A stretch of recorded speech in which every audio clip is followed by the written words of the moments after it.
ассалому алайкум бинандагони гиромӣ. барномаи суфраи табиат аст меҳмони хонадони шумо. мо хостем дар барномаи имрӯза баҳри шумо боҷак омода кунем.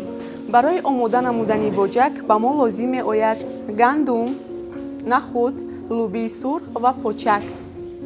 бинандагони азиз, мо корро аз куфтани гандум оғоз мекунем.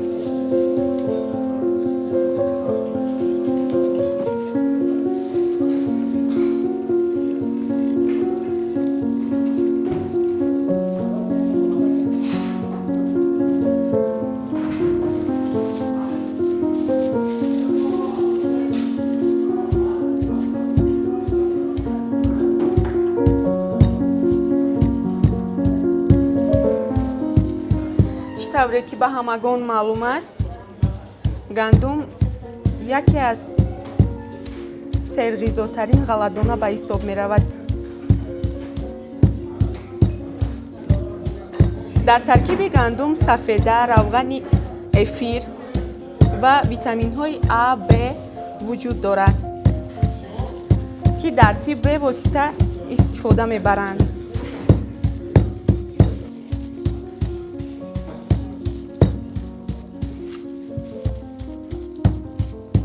боҷакро дар як минтақа боҷак ном баранд, дар дигар минтақаҳо бошад дангича, гандум куча, далда ном мебаранд ва ҳар минтақа ба ин хӯроки миллӣ ҳар хел ном гузоштаанд.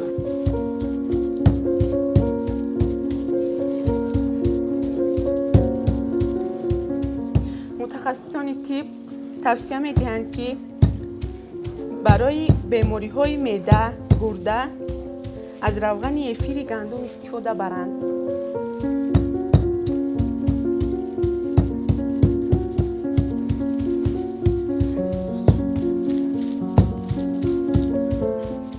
истифода бурдан аз равғани гандум барои пӯсти рӯй хеле хуб аст ва пӯстро нарм мегардонад ва гулдухтараконе ки аз доғи кунҷитак азият мекашанд, мо барои онҳо тавсия медиҳем, ки аз равғани эфири гандум истифода баранд.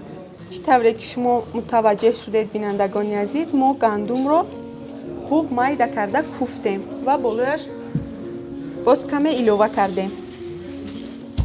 чӣ қадар гандумро хуб кӯбем ва майда кунем, ҳамон қадар хӯроки мо болаззаттар мешавад.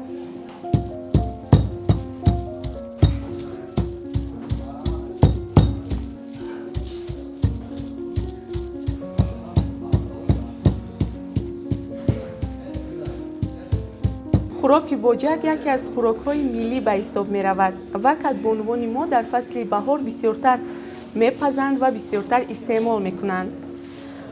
яке аз хӯрокҳои миллӣ ба шумор меравад, ки дастархони наврӯзиро зебу зиннати дигар мебахшад.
кадбонувони азиз, чӣ тавре ки шумо дидед, мо гандумро хуб куфта гирифтем.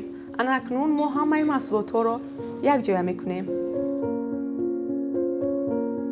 инак мо почаки говро ба дегамон меандозем.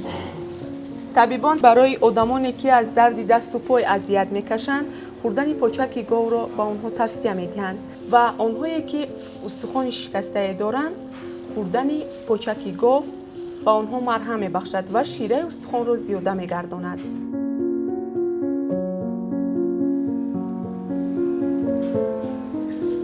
нахудро низ ҳамин тавр ба дегамон меандозем. ногуфта намонад, ки нахудро мо یک شبانه روز به آب تر کردیم.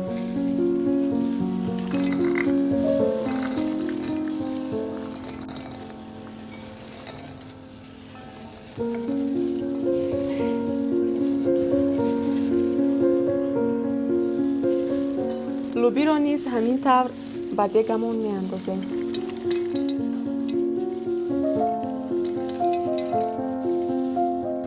لوبی را نیز مثل نخود یک شبانه روز در آب تر کرده ایم.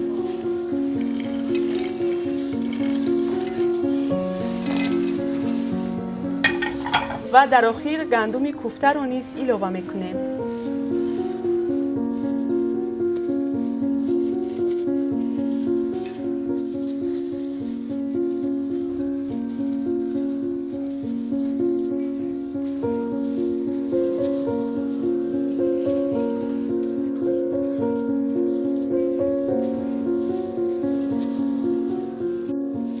بینندگان عزیز، اکنون به بالای محصولات‌هایمان آب اضافه میکنیم.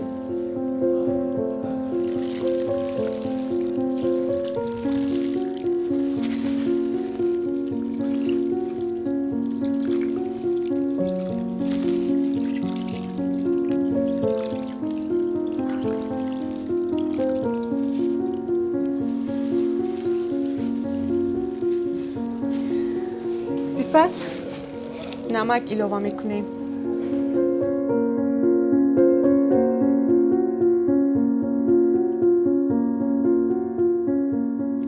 و برگ لور یعنی برگ غور رو اضافه میکنیم.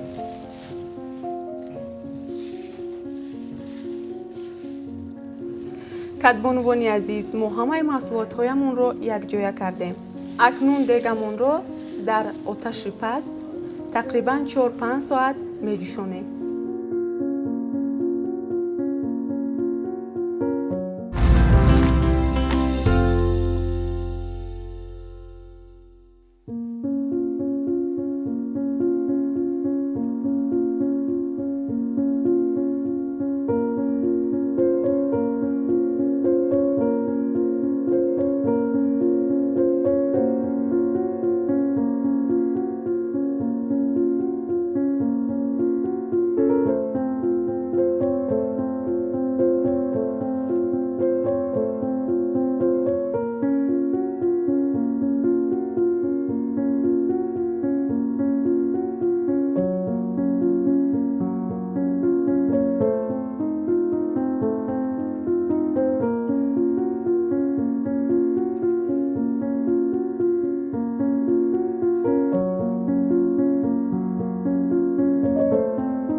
بینندگان عزیز، خوراکی ما نیز آماده گشت. ناگفته نماند که خوراک ملی باجک را ما در آشخانه ملی کیلکنار آماده نمودیم. تا برنامه‌های دیگر سربلند و خانه آباد باشید. خیر.